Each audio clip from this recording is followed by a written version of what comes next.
Would you want your AI to remember everything about you?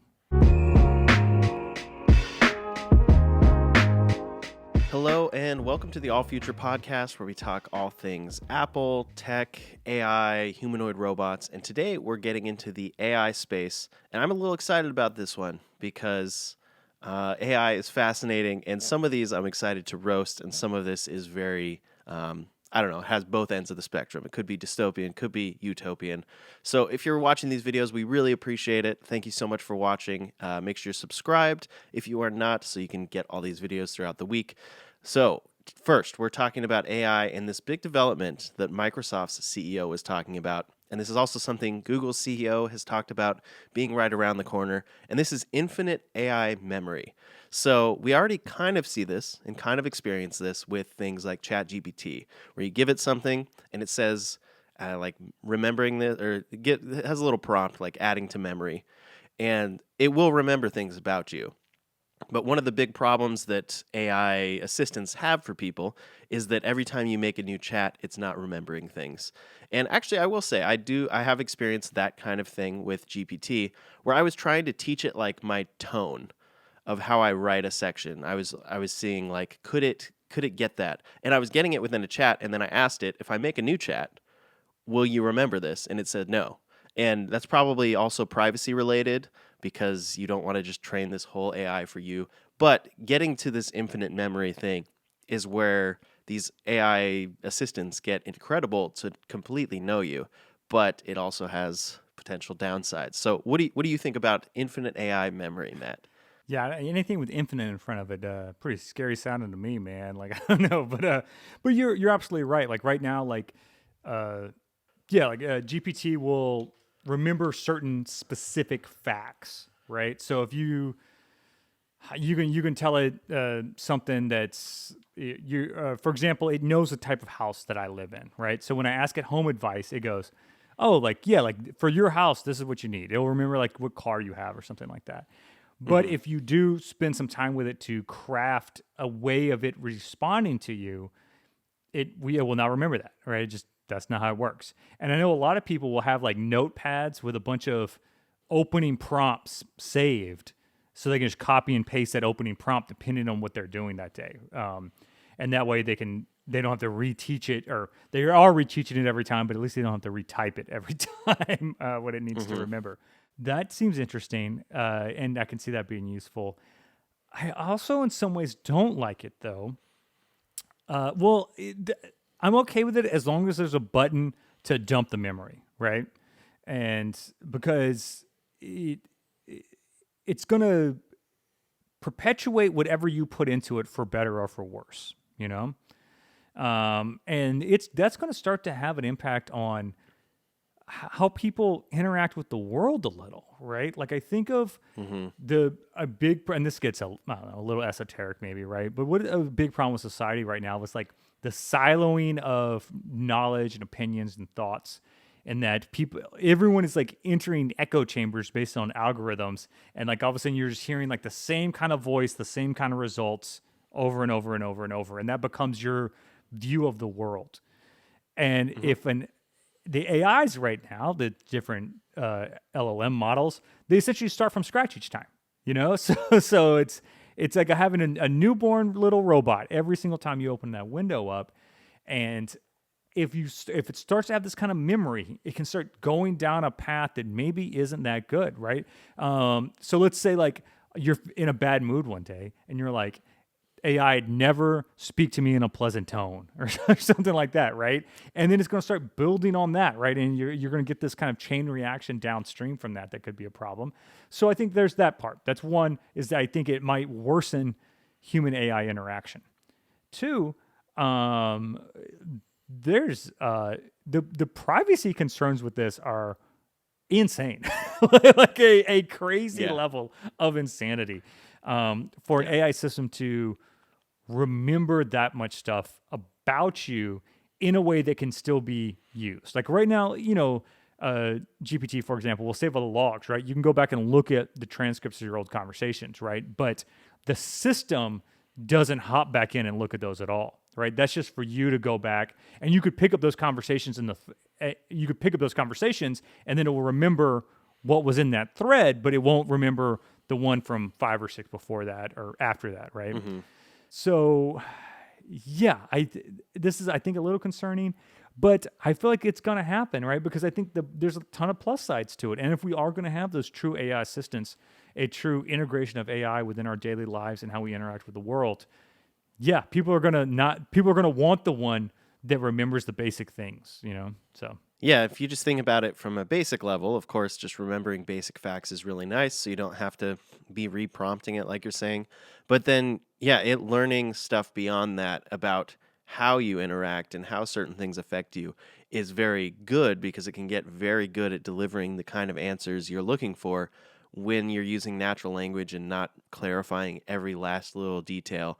But so yeah, I see that as a very much a positive, and it learning all these things and can be absolutely dialed in, and you can have this thing dialed in as your perfect assistant, like better than a human could ever be. Because also at some point that human moves on or whatever, and then you moves on to something else or moves on, I guess in that sense.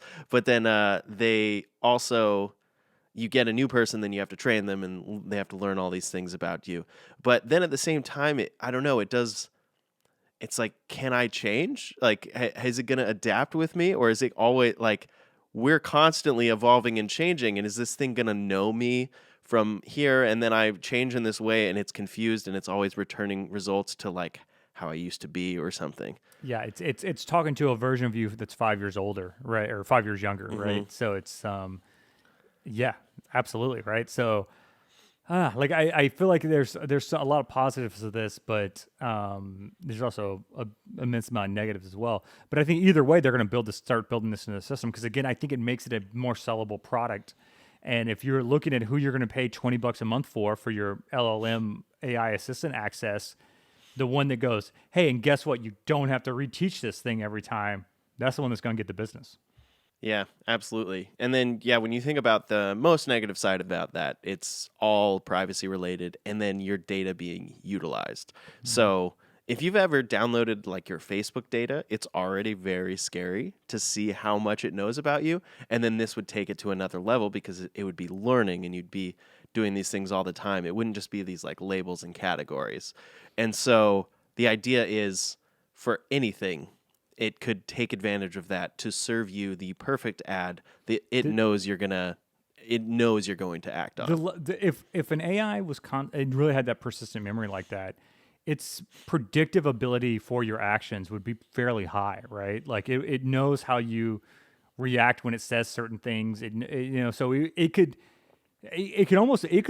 make an AI chatbot of you pretty effectively if it's remembering how you talk to it and how you interact with it and what you're interested in, your cadence of your voice and your vocabulary and all those types of things. Yeah, and we've talked about this for things like booking a flight is always an example of like these tools once they become better and they have AI agents that can act on your behalf. The reason it's better with AI and not just an automation is that it can actually think like you. It could have the kind of filters that we have in our head that we can't exactly explain as to why we would take one flight or over another. But that's all exciting until then the airlines get into that and they're paying to serve you the right thing. And so Perplexity is working on a shopping thing, and that's like the new news this week. And they're specifically trying to take on Amazon and Temu. It just raises a lot of questions as to how this works. How exactly does AI shopping work? And how do we keep it, quote unquote, pure and not just full and riddled with ads? Because already the way we shop now is riddled with ads and SEO and fake reviews and all of these things. So is this going to be better or far worse? Yeah, this is where it gets interesting. And the problem is, it depends on how it's being trained, right? Like there's a version of this that it makes a better system. And how it would do that is the same way Perplexity is kind of changing search in a lot of ways, and that it's making SEO irrelevant. And online shopping is extreme SEO based, and algorithm based, and not AI based right now, right? So I could see Perplexity I mean, it makes sense for them to get into this. I think Perplexity just wants to build platforms so they keep getting VC money, right? But it can upend a lot of things. People already get completely screwed by changes to the Google SEO system, right? Or the Amazon system and how it ranks a product or how it serves a search result. Like, people who have massively successful businesses, millions of dollars, will all of a sudden go to like $0 in revenue because of some tweak somewhere that they've made to how the algorithm will serve that search result or serves the related product in Amazon or whatever it is. Like, this happens all the time to people. And I think on the seller side, people are kind of sick of it, right? They're like, I don't want to have to build all this SEO games of it all, right? Or worse, and what it really is, it's pay to play, right? Like, you're definitely, if you're buying the top of Google search or you're buying the top of Amazon search results, that's actually how you're going to sell products. Like, that's almost the entire game these days, right? So can we come in with an AI model like Perplexity and disrupt that? That seems cool. I like that, right? But it also obviously how that model is sourcing that information can also be gamed a little. We've seen how the launch of Google AI results kind of a disaster with, it telling people to eat rocks or whatever because it was sourcing something off of Reddit, right? So if that model is built poorly and it sources someone being sarcastic about a product being great because it caught fire, right? Like that could absolutely happen. I will say, if you haven't used Perplexity, it is it cites its sources is how it works. So it's not like using ChatGPT or even like the Google AI system, which I know Google cites its sources as well, but it's not as evident. Like, Perplexity is basically like, here's all this information and here's where it came from. It's a very like laid out kind of thing for you. I haven't seen Perplexity shopping or how that's going to look. I assume it's going to look kind of similar. So I'm going to wait and see on this one because I think this could be good for consumers because it breaks the SEO model and the pay to play model. But it really all depends on how that model's trained and how it plays out. Yeah, it seems like all of these things are great at first, and then it just comes around and it's like, oh, ads have to be a part of this ecosystem or else it can't be paid for. Yeah. Like, I mean, they got paid for all with this streaming. electricity, right? Like, they got to sell ads, dude. Yeah, exactly. Like, we lived through the golden era of streaming television, and it's now we're seeing it coming down where I think we're still getting great shows right now, but not quite as much. And then also we're now getting the ad-supported tiers on all these platforms. So we lived through that era where you could be paying like $15 total and just have access to the most amazing content ever created. And now it's all coming around because they actually have to make the real money with it. So I worry about that with something like this. It's like, yeah, it breaks the SEO model. It maybe is returning results that I actually want. It's not biased based on all of these things that people paid for, but then it comes around to where they're like, okay, sure, we'll take a little bit of your money to make sure that we actually can make some profit here. And then it turns around and it's like, oh, this AI is returning very favorable results for this one particular person that is also an investor in Perplexity. But surprise. we'll obviously see what happens there with ChatGPT, with Google, if they respond with these shopping services. And then I'm curious to see if Apple ever gets into this realm, or really just will it return you shopping results? Maybe they don't make a platform, but can I ask Siri on my phone some shopping questions, and where is it pulling its information from? How is it determining that to give me those results? And will Apple end up with kind of this infinite memory thing with AI? And it feels like it's going here, and it's going to happen. Mm-hmm. So we got AI pushing advertising on one side, on like the search results side of things. But on the other side of things, you have the commercials themselves, and we have AI art and generation. And this week we saw a new Coca-Cola ad for Christmas that is very much AI generated. And it's caused some controversy because for some people, they're like, you wouldn't be able to tell that this is AI. This is wrong. And other people like us, we're like, oh my gosh, this is AI. This is an embarrassment. And not for the reason people like I get the argument from creatives like, oh, like Coca-Cola can afford to pay people to actually make a commercial. What's going on here? Blah, blah, blah. I would also argue Coca-Cola can afford to pay for a better AI video generation system. I don't know what they used. I don't think they announced what they Yeah. used. Couldn't they have used Sora or something? Like they could have partnered with anyone. That's what I'm saying, right? This is one of the richest corporations in the world and famous for their ads. It's such a good platform. I bet people would partner with them for free to make like the most amazing thing they possibly could, right? And this thing looks like the AI videos you see on like TikTok or something when you're scrolling through and see the dumb, like it looks like it was made on an app, right? It looks like it was made on an app on a phone.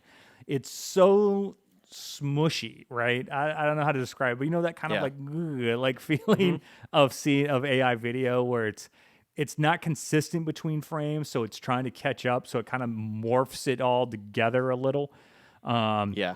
But I mean, from the top, the polar bear absolutely looks like a thing made on like one of those iOS AI video generators you can download, right? It just looks rough. The trucks are all over the place, man, in terms of like the consistency with like the lights on them and things. The wheels look weird. Like it looks so AI that's crazy. Like they had to know. Someone had to say, hey, if we make this thing, we're gonna get a lot of pushback for making an AI video, right? Like we better. That's just gonna happen. And then some executive went, that's okay. I want to push this new technology. I want to do it. And then someone went, great. Well, here's a mediocre version of that. Like I was like, what are we doing, man? Like it's a thing I say all the time. Is that like the people on the tech side of this are constantly giving ammunition to the detractors by doing stupid things, and this counts as one of those stupid things. Like no one is going to see this and think, oh, cool, like this is great. Like I'm blown away by this quality. They're going to see this and go, they decided not to give people jobs to make something that looked terrible. Yeah. Yeah, this one is particularly rough. There's even the truck like bending in the corner, like halfway through the ad, which I just don't understand. Like my quality control on like this channel is higher than this Coca-Cola national ad. I don't I don't understand. And like that shot would not have passed my own filter. Yeah, and in theory, you know, they're shooting different kind of scenes or building different scenes in the AI.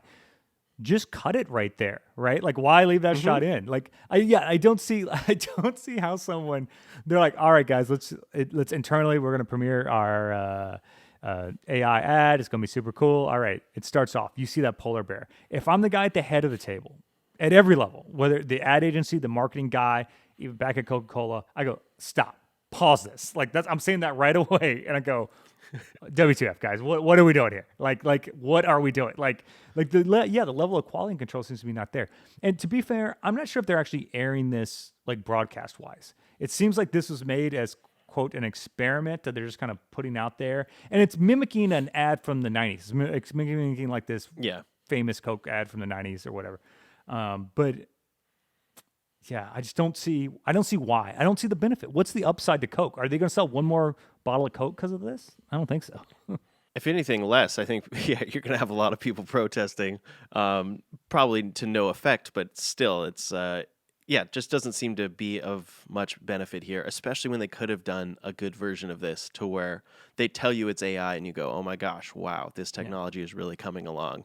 But I will say, if this wasn't Coca-Cola, let's say this is a small brand making this ad, it probably would have been a little more acceptable. And this kind of paints the idea that, especially as these tools get better in the future, this allows smaller people or smaller companies to be able to make high-level production ads for less money to be able to compete with someone like Coca-Cola, who has that's what's so funny about that. They have the budget to have gone and reshot this, completely done it in the original style, even used the original cameras they used, everything.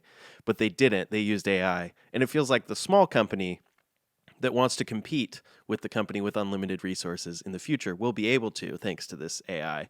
And that is a pretty cool thing. Absolutely, right. And we'd be having a very different conversation if that was the case. Or if this is just a spec thing that somebody made and there's like, hey, like, guys, I made this on my iPhone in an afternoon. Isn't that crazy? We'd be talking so positively about it and be like, oh yeah, it looks Yeah. rough. I can see these kind of things, but this is, this shows where this tech is going. Blah blah blah. But seeing this as like a finalized product from a billion-dollar a corporation famous for the best commercials of all time. Like, like it's like the Buy the World of Coke ad is like the gold standard of the ability of advertising to make people think it's not an ad and to sell a lot of Cokes or a lot of product. And to do this, come on, Coke. What's up, man? What's up? Don Draper would have never approved this, man. This is crazy. Yeah, it's funny too because we have notes from our producer Andrew, and he seems fairly positive on this ad. So I'm curious, maybe he watched it on a phone and we watched it on desktop. I'd be curious what the difference is and why. Maybe he's just thinking future, like this is a great tool that will allow people to make their ideas. Totally get that. But yeah, as far as a Coca-Cola ad, it definitely does not pass the filter. Yes, I watched it full screen on my 13-inch iPad, so it looked rough on that. That's what I'll say. Maybe it's better on a phone, but it didn't look great on the iPad. So I always find it very interesting to see the differences in like generative AI and then tools that are assisting us and helping us with things. I think going into the future, the things that we're going to like the most, at least in the near term, are going to be the things that assist us and help us make these things, as opposed to something that is completely generative. So maybe Coca-Cola could have put like one really great AI generated shot in a normal commercial, and that's a great example. But I don't know why they're going full all in on 100% AI generation at this point.